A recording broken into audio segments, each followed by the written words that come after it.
trust you, oh God. We trust you, Savior. Rimaya Satarabaya Shekaya. Yenarimaya Sinaria Kaya Naraba. Henarimaya Sitarabaya Shinaraba. We trust you, Savior. We trust you, Redeemer. We trust you, Healer. We trust you, Deliverer. We trust you, Lord. We trust you, Lord. I trust you, Lord. I trust you, Lord. I trust you, Lord. I trust you, Lord. I trust you, Lord.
We lift your name up, O God. We thank you that there is none that is like you, O God. We thank you that there is none that is above you, O Father.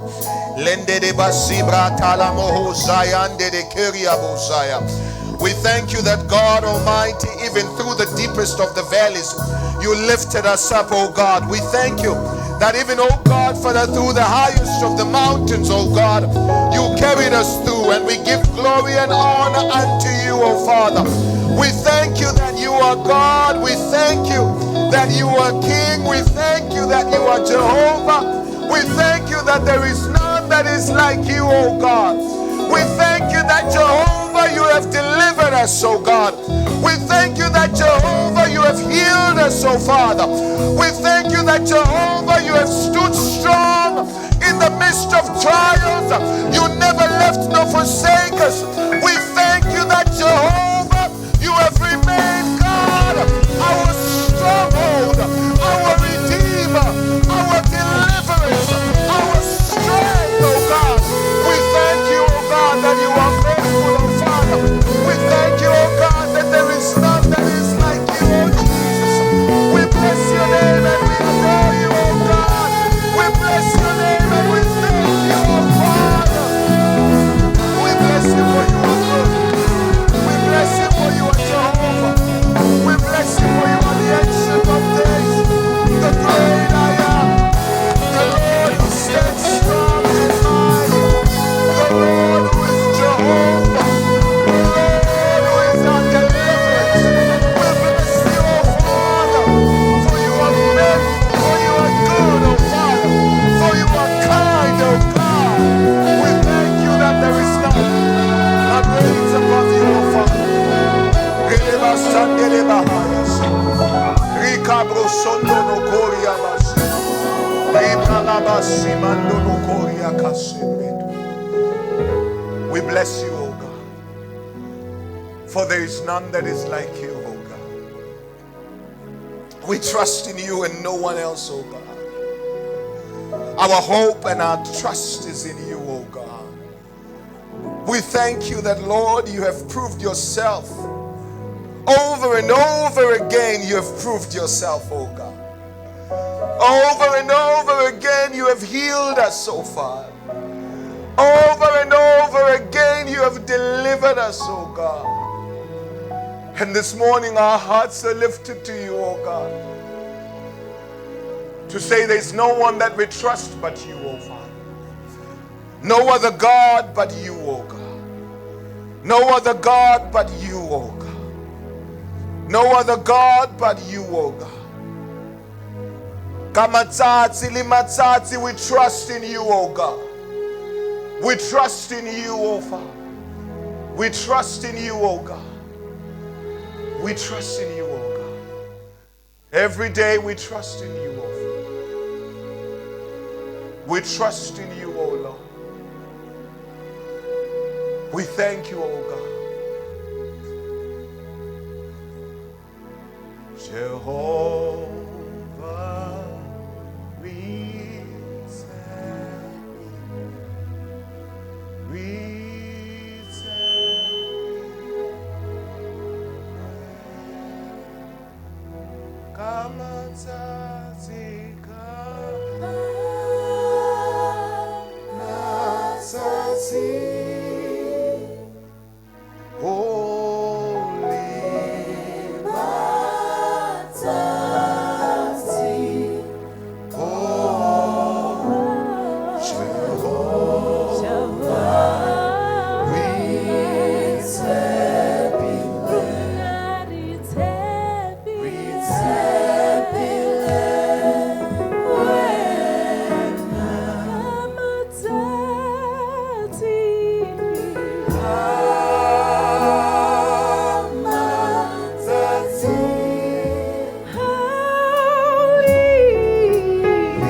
You're facing in your life this morning, but there's a word that I want you to carry with you this morning as we continue in service. God literally said to me that circumstances don't change who I am, but I change circumstances. I don't know whose word this is this morning, but he says, what you are facing has not changed or reduced my power, but I will reduce its power over your life. He says, whatever you are encountering has not changed who I am. I am still the God who has never lost a battle. I am still the God who heals every disease. I still have a name above every other name, that at the mention of my name, every knee should bow. I have not been changed by circumstances, but I change circumstances. I don't know what you're carrying in your life. He says, I carry better. He says, I'm greater than what you are encountering. Lift up your eyes unto the hills, from whence cometh your help. Your help cometh from the Lord, the maker of heaven and earth. Whatever it is, he says, it has not changed who I am. He says, it has not changed who I am. As I look at what I'm encountering, it is small compared to the God that I serve. Compared to the God that, in fact, they don't even compare. I can't compare them, because greater is he that is in me than the one that is in the world. Whatever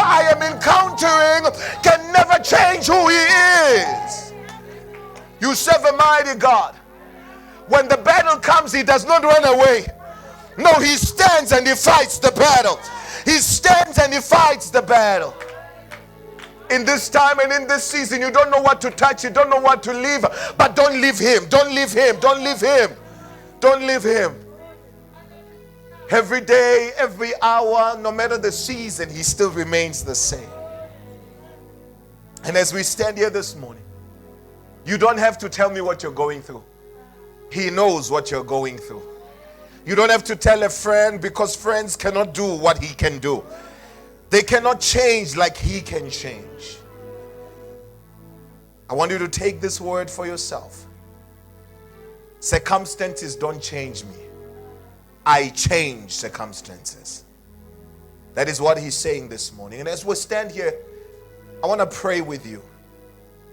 You don't have to come to the front. You don't have to come to me. But I just want you to lift up your right hand. You say, Lord, I want you to intervene. What I'm going through right now is greater than my strength. What I'm encountering is greater than my strength. Do not despise the moment, because the moment is not made by who is standing before you. The moment is made by God who is with us. And I want you to stretch your hand to the Lord and say, Lord, I bring it to you. And Father, in the name of Jesus, mighty God, we come and we stand before you this morning. Lord, you have led us to this moment where, God, we carry up all our burdens unto you. We lift up every burden that we carry unto you this morning. As simple as we pray this morning is as simple as you'll do it in this week, oh Father. We pray that, mighty God, whatever they are carrying, whatever we are carrying, mighty God, minister over that issue right now. Lord, we expect a miracle in this week, oh God, because you are a miracle worker. Where there is no way, you make a way, oh Father. In the name of Jesus, we pray. The Lord God Almighty, let there be a turnaround of that situation. Let there be a change of that situation. Oh, because we lifted him to the Father.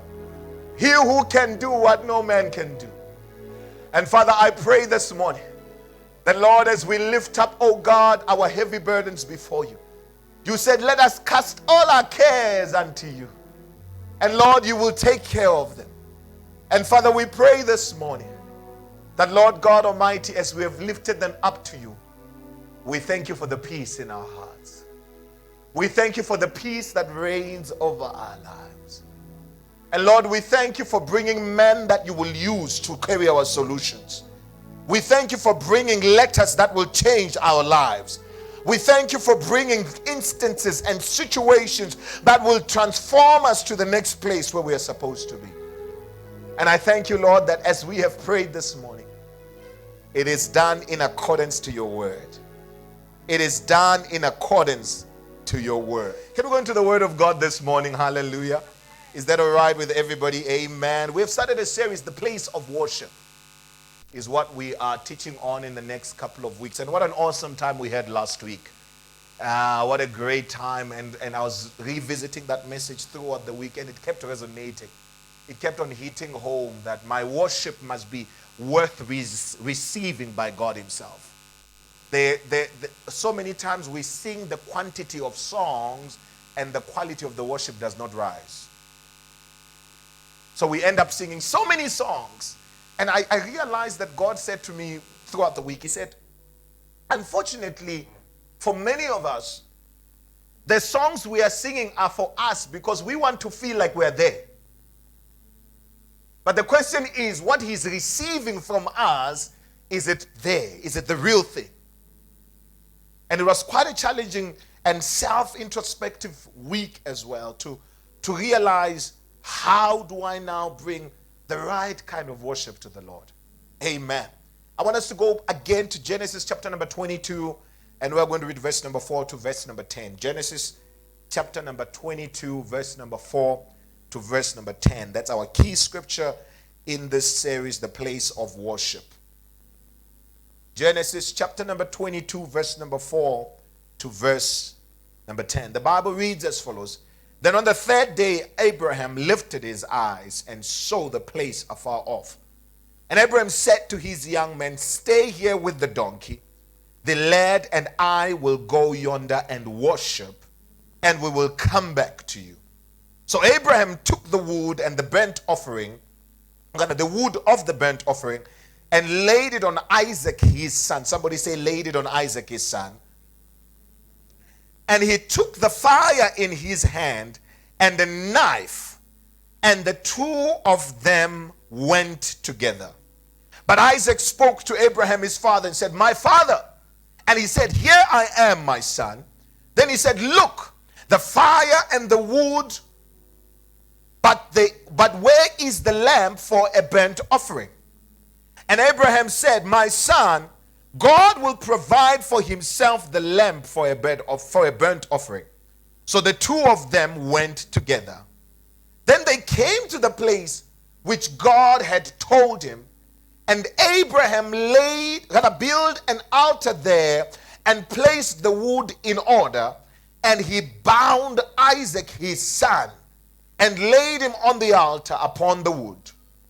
And Abraham stretched out his hand and took the knife to slay his son.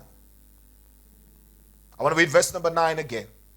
Then they came to the place of which God had told him, and Abraham built an altar there and placed the wood in order. And he bound Isaac his son and laid him on the altar upon the wood. Father, we bless the reading of your word. In Jesus' mighty name we pray. Amen and amen.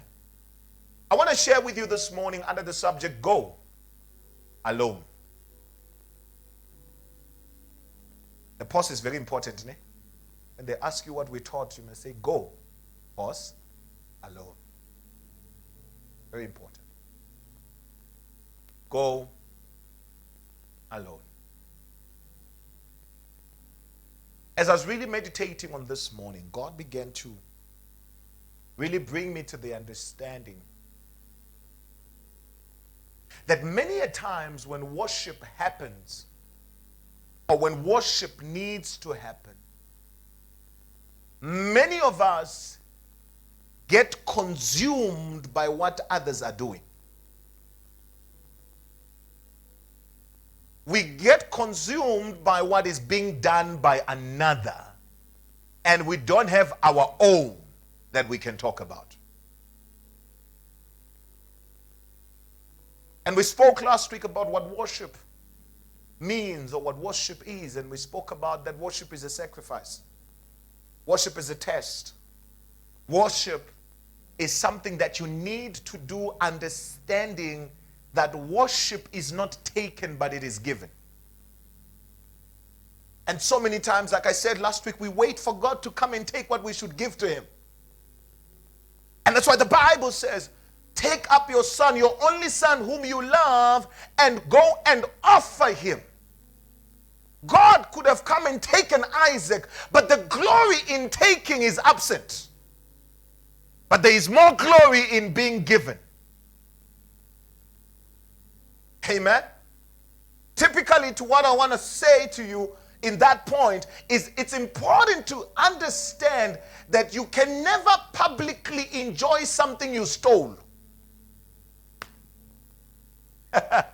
Amen. You can never freely enjoy something you stole. The thieves, they enjoy in secret. What is the point of being glorified and you can't shine in public? What is the point of having such honor given to you, but you can't flaunt it in public? So God sometimes struggles to be able to flaunt himself in public because he's supposed to take what you should give.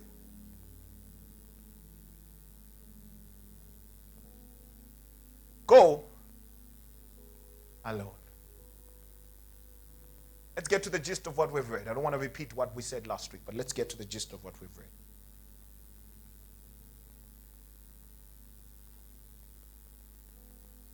The Bible in verse number 4 says to us, then Abraham saw the place which God was showing him or showed him. Now, it is interesting that Abraham was not alone.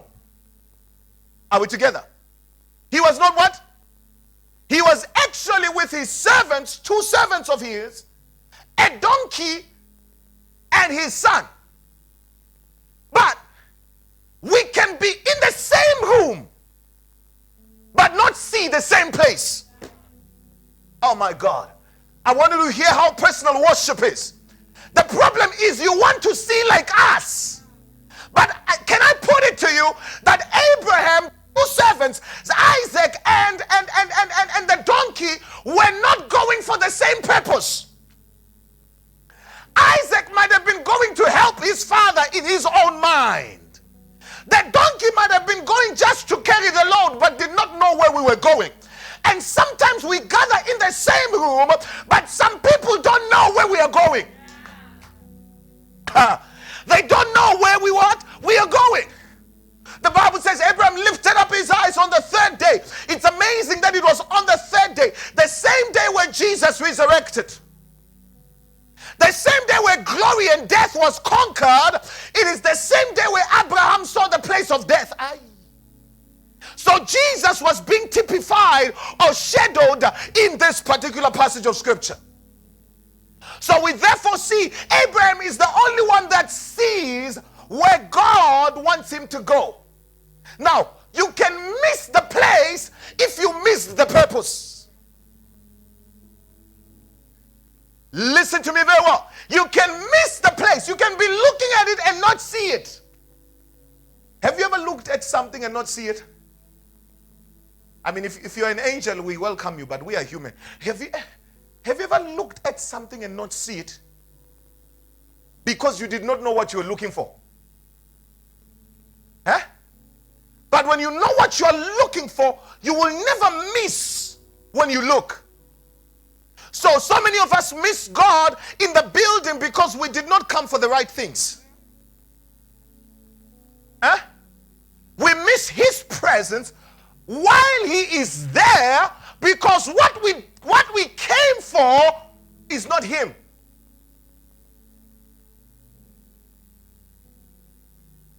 Before COVID days, after church, you would see a lot of check-ins and a lot of selfies. I look good for church.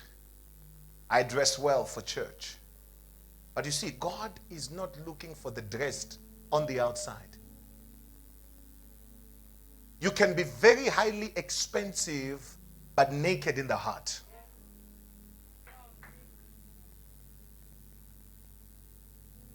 Good apparel. Not clothes, apparel. Good couture. But the heart is as naked as anything. Because there is no worship that ascends from the heart. The worship is ascending to please the pastor. To make sure that the worship team leader looks like they're doing well. So I cry to make them feel like they're good. Abraham sees the place. The Bible says when he sees the place, from afar off, he was not yet at the place, but his heart was conditioned at the place. He was still afar off, but his heart was already there. Now watch. The Bible says, and Abraham said to his young men, stay here with the donkey. The lad and I will go yonder and worship, and we will come back to you. Now listen, I repeat part of what I said last week is the following. Did you realize that when God called Abraham, he never said go to the mountain to worship? Huh? When we read the text, God never said come and lay your son or give me your son and worship me. In other words, God was actually saying, I want to see how you understand this moment. So Abraham was not just going to give the son, but he understood I am going to worship. Now he says,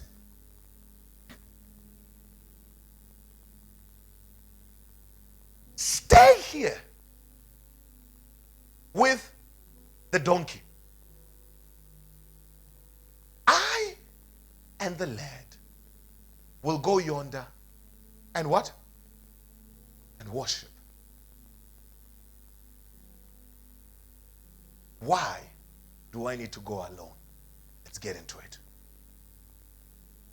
I and the lad will go yonder and worship, and we will come back to you. It is interesting that Abraham leaves everything but his sacrifice. Huh? He leaves everyone but his sacrifice. He says, listen, you guys can stay here, but the lad I must go with. Because I cannot leave him here. He is my worship. So many of us, when we enter the door, we leave Isaac outside. Or we leave him at home lying on the couch. And we say, no, I don't want to go with Isaac. Leave. You must know who to take and who to leave. Are we together? You must know what? Who to take and who to leave. Watch. Let's get into the gist of it. When Abraham says, stay here, the two servants, we're going to deal with the two servants. Let's deal with the donkey first. When he says the donkey must stay here, it is interesting. The donkey was not a problem, guys. I mean, come on. A donkey can't even speak. The donkey could not have been a problem. But you see, when I get to the place of worship, and there is a possible substitute around me, I might be tempted to take what he did not ask and substitute what he asked and put the donkey where it's not supposed to be. Some of us, we have sacrificed but in disobedience. Come on, somebody. We have worshipped but in disobedience. We have sacrificed the donkey instead of Isaac. Yeah, we came back with blood on our hands. Yeah, we said we did sacrifice, but it was in disobedience. Let's take it to the next level. What is worship? Worship is a lifestyle of obedience. It is a lifestyle of what? Obedience. In other words, when God wants to understand how good your worship is, he checks how good you live.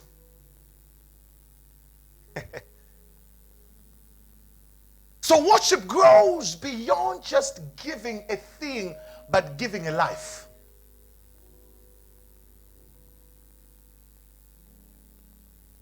Come and worship. Come.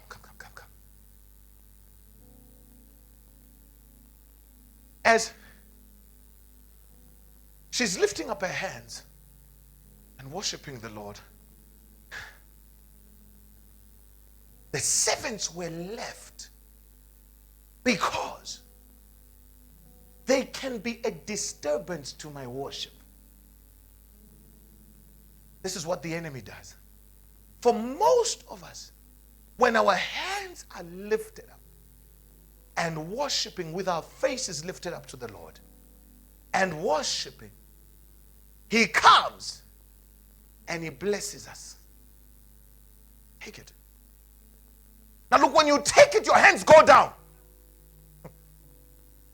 When you take it, you start fiddling and focusing on what you have been given and forget what you should give. My God.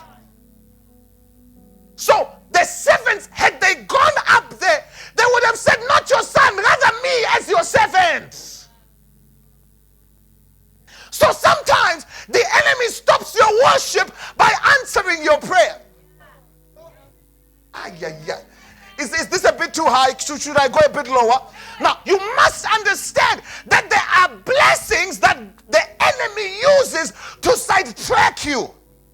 Where you should have spent time worshiping the Lord, you are focusing on what you've been given.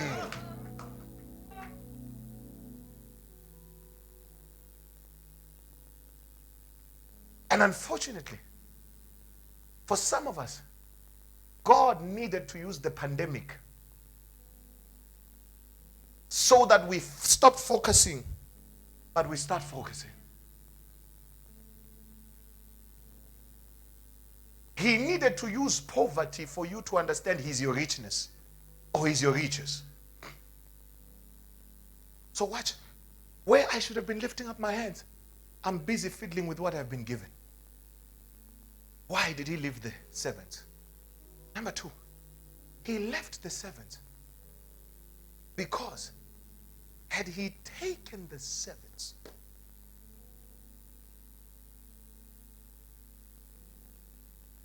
they might have identified an alternative place and said, this is a better place.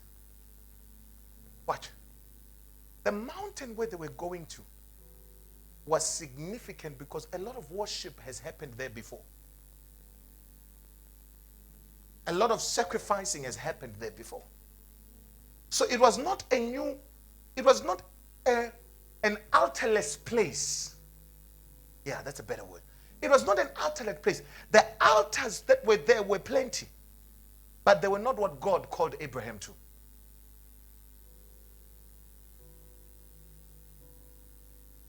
So he leaves the servants.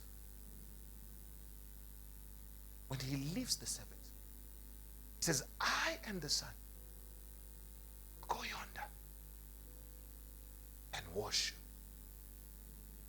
When the Bible speaks to us, it says when he arrived at the place where God showed him.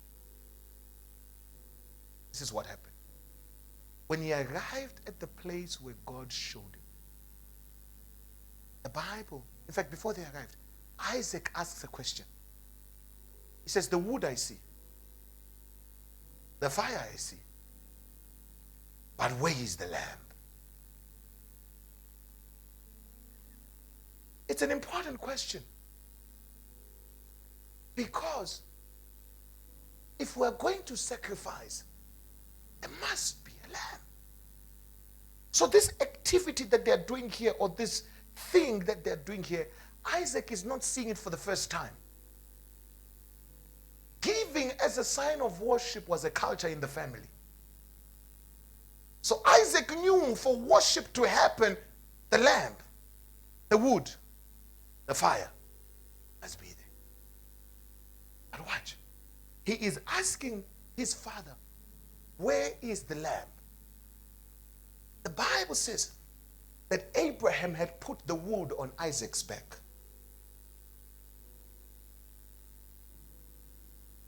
The lamb is asking, where is the lamb? And when many read this, the people that want to argue biblical and all those things and theological things, they will always argue this was a murderous sin. What kind of a God asks for murder? Have you heard that argument before? Like, what kind of a God asks for a son to be murdered? But what God was looking for was not murder. What he was asking was obedience.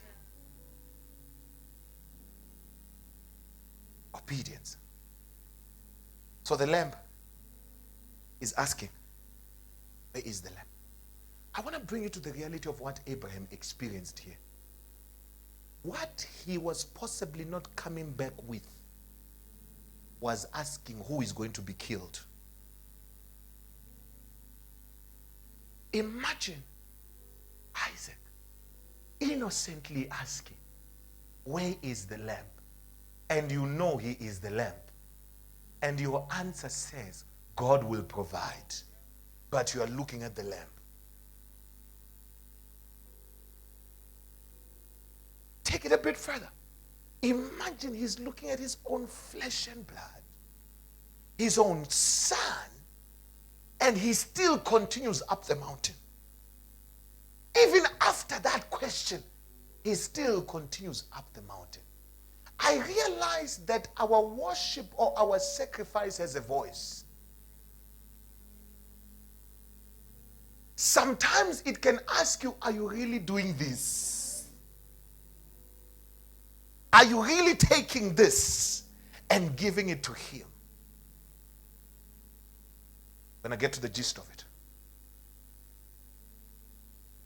When they get to the mountain, the Bible says when they get to the place where God had shown them. This is reason number 3 as to why he left the servants. There is a kind of worship that I don't want you to see.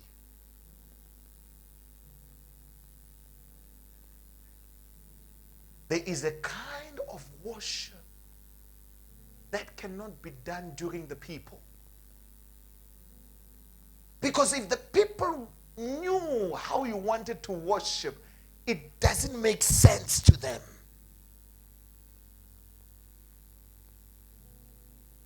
So when they get there, the Bible says,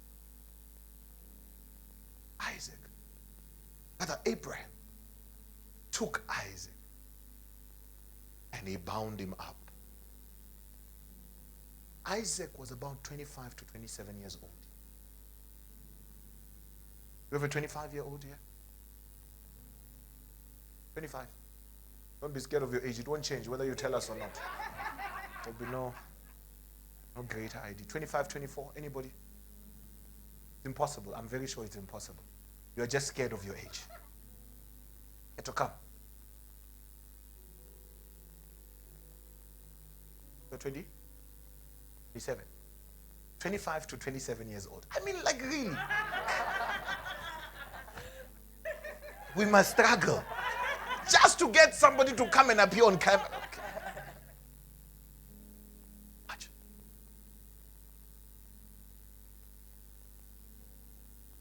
If I was, and I'm 33, if I was to fight a 27-year-old, chances are I will get out very hurt.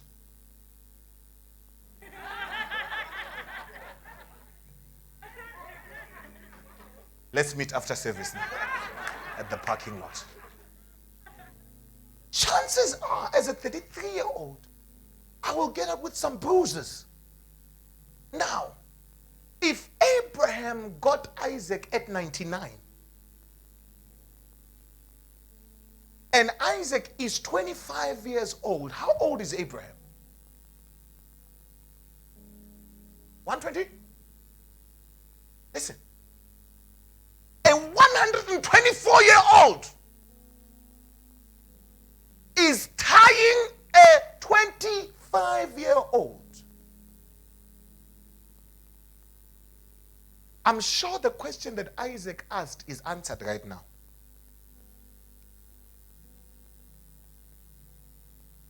Like, the question you answered when we're on the way.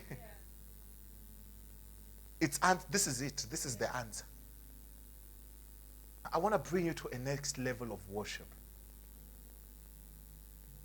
where you are not giving a sacrifice, you are the sacrifice. Ooh, this is something else, guys.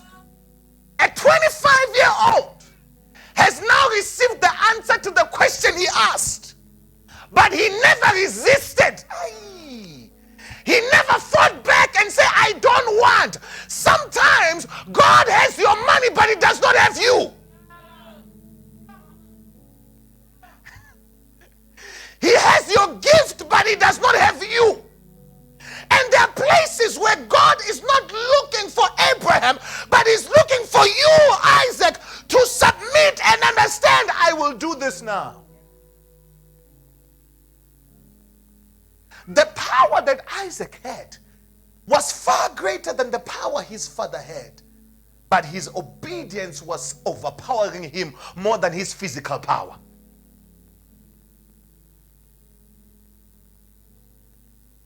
Can you be the sacrifice to worship Lord? To worship the Lord? When I saw this, I realized the Bible says, when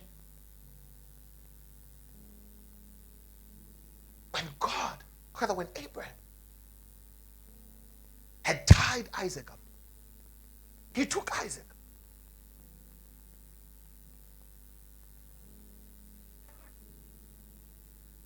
Can you see where we're going? He took Isaac and he laid him on the altar. I want you to understand. coming back to me now. Let me do it again. Watch. For Isaac to be carried and laid, he needed to submit to his father's power. My God, listen to me well. For Isaac to be able to sit and lay on the altar, he needed to submit to his father's power. The problem is most of you are stiff. Stiff. When we want to carry, when God wants to move you, he can't move you. Because you are rigid and you don't want to move. But listen, for God to get Isaac, Isaac had to be loose enough. He had to allow himself and be carried by the Father and laid on the altar.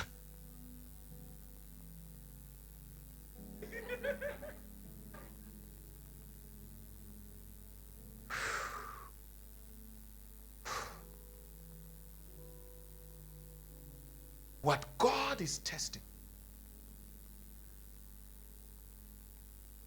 is whether you understand that worship can be death.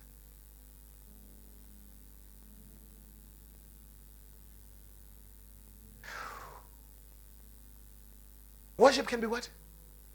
Can be what? Hey, I'm feeling bad for his neck.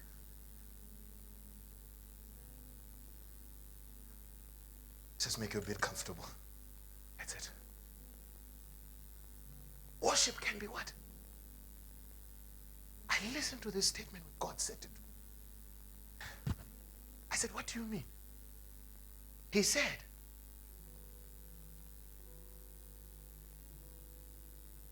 when Christ died on the cross, he was worshiping.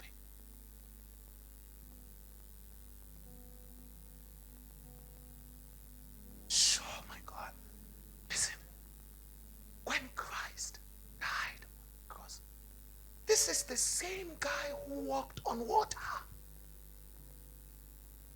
This is the same guy who resurrected Lazarus. We can be assuredly sure that this guy could save himself. We could be guaranteed that this guy here has got enough power to walk in the air and walk out of the cross and heal himself.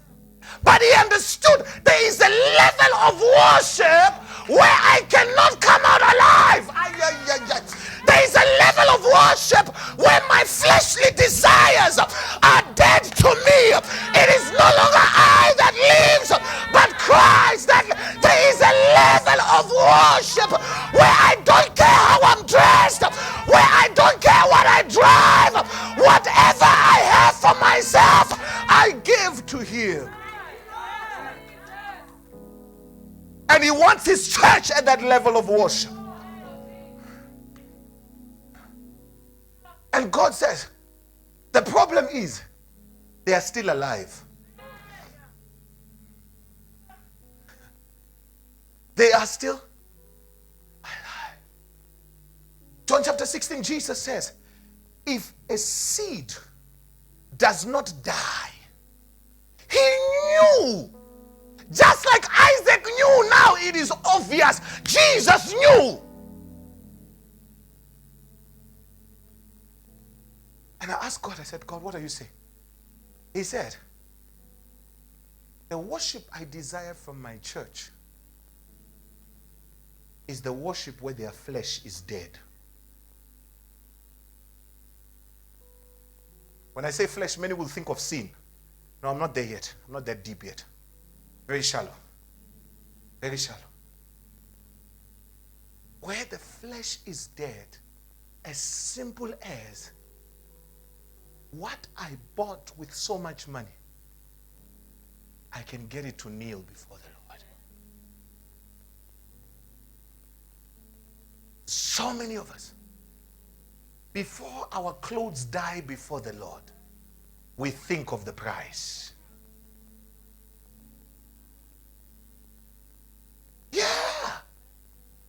much are you going to pay for dry clean? Do we still have dry cleans? We do now. Yeah. You have already calculated this thing is not is Giorgio. Giorgio. So you are saying Giorgio cannot bow before God. Can I bring it a bit deeper? Giorgio is the name of somebody. So you are saying this person is not worth bowing before the Father who is the King of Kings.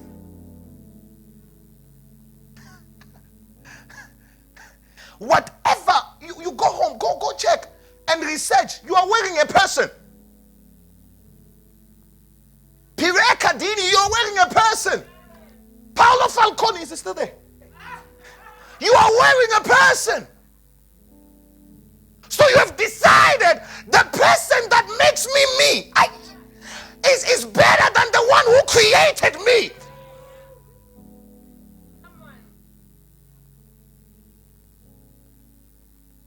And we are failing just to even move into a place of worship just because of our clothes.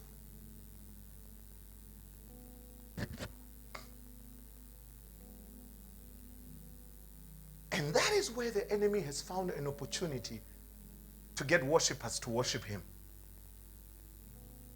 Because he gives them the things and they owe him the worship.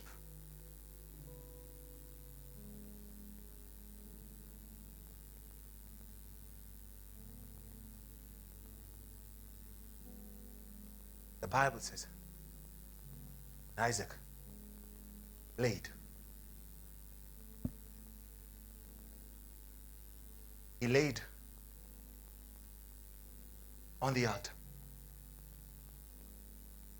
And when he laid on the altar, the father took the knife, lifted it up, and was ready to slay Isaac. God understood one thing. He understood. You can't come this far and I don't understand your worship.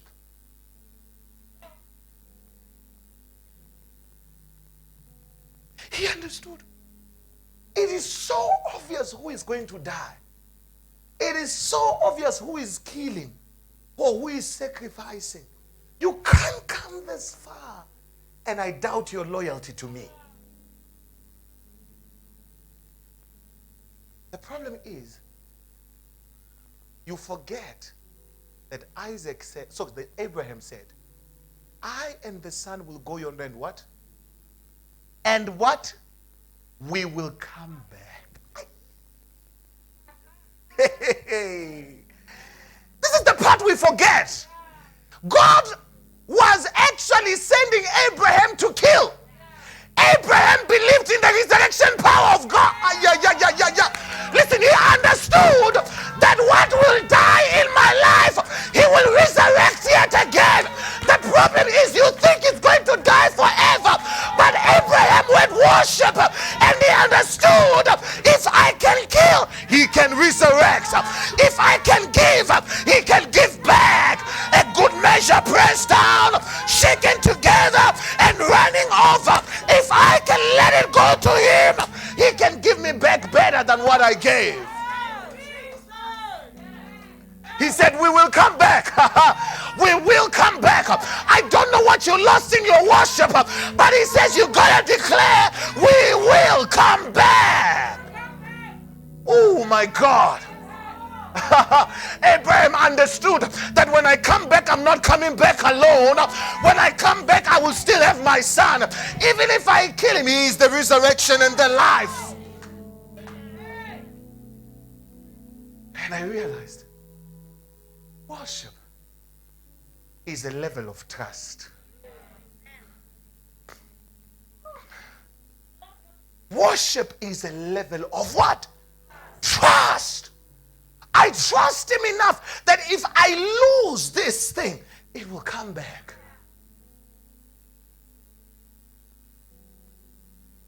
The problem is, we are afraid to lose because we think he can't give back.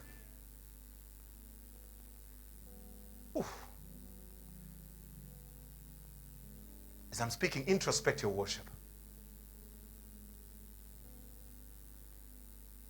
Is it coming from a place of trust?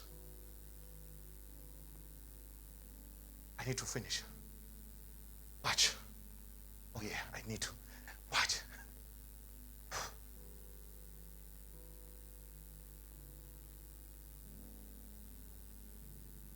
What would happen in a place of sacrifice is that we would kill the sacrifice before we burn it. Eh? We kill the sacrifice before we do what? Why? Because once the sacrifice feels fire,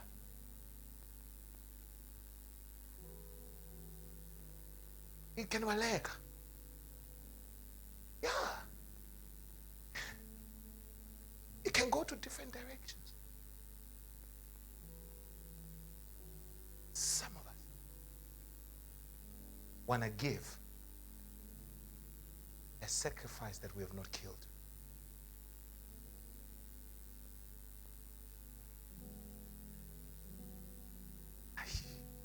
Let me break it down easy. When you kill what you are giving, you have already given what he's receiving. Before it is burnt up, you have already given. Because you are the one that did what? Killing.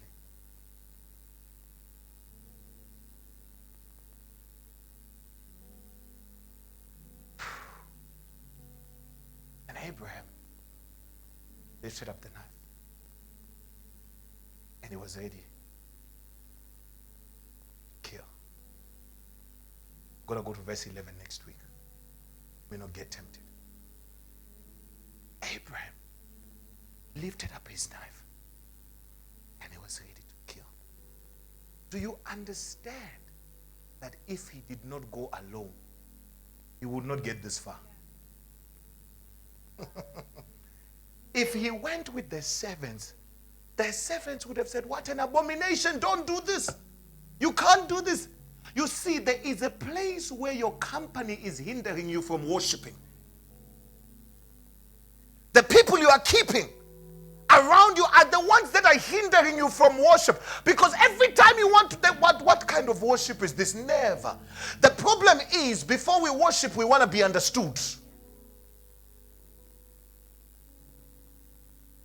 My wife, I'm going to worship. I'm going to give. What do you think?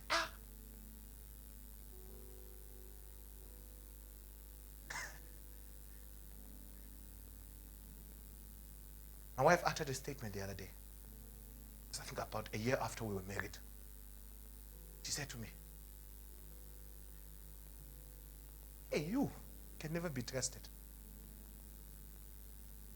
Yeah, even me, I love this. Me, a whole me, never trusted. What kind? You know, I said, you can never be trusted. I said, what are you talking about? She remembers, that's why she's laughing. I said, you can never be trusted. So we're driving home. I try to think, what did I do? Where was I? Who said what? You know, you try to think. But I'm clean. I've done a self-audit. Clean. Audited myself, passed myself, signed myself off. I'm clean. She continues that the context of what I'm talking about is, we can go to church in the morning. And let me give a figure. We can go to church in the morning with 5 rand. And you cannot be trusted. I said, what do you mean? She says, when we come back, whatever God said to you there, you can give the whole 5 rand. And we come back here, and the 5 rand we had in the morning is no longer there. I said to her, I remember I said to her, imagine when God is speaking to me, and I have to consult with you first. I must look for you in the church. She was not saying consult. We were just, discussing. And I said to her, if I needed to consult with you, do you understand that you could give me reasons that could shut the voice of God? Shut it down. Most of you were supposed to be worshiping like that. but you consulted a friend. Should I? Should we? By the time you had decided, you gave half of what he said you must.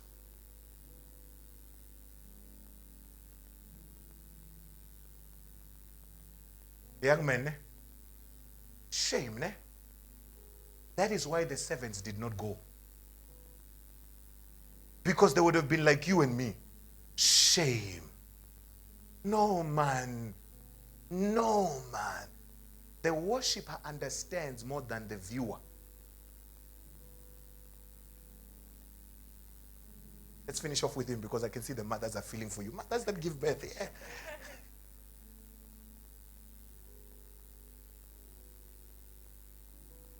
He had an opportunity to kick away a 124-year-old and ran out. But he chose to stay. Can you stay on the altar when you are the worship?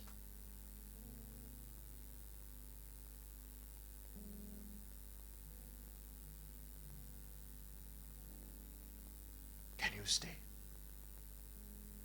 You are worship.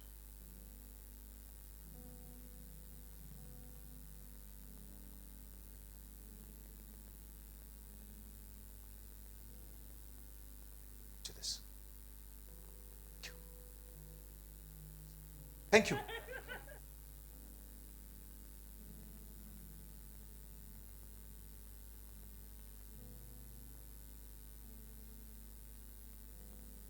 It is amazing before he goes. It is amazing that he was late. And for him to get up, he needed to be lifted. Go. Watch. Watch. Remember that worship is bowing down and lifting. From last week, remember worship is what? There is one who bows and there is one who lifted. This, and you are taking me to verse number 11. This time around, God came and lifted because he was already lifted.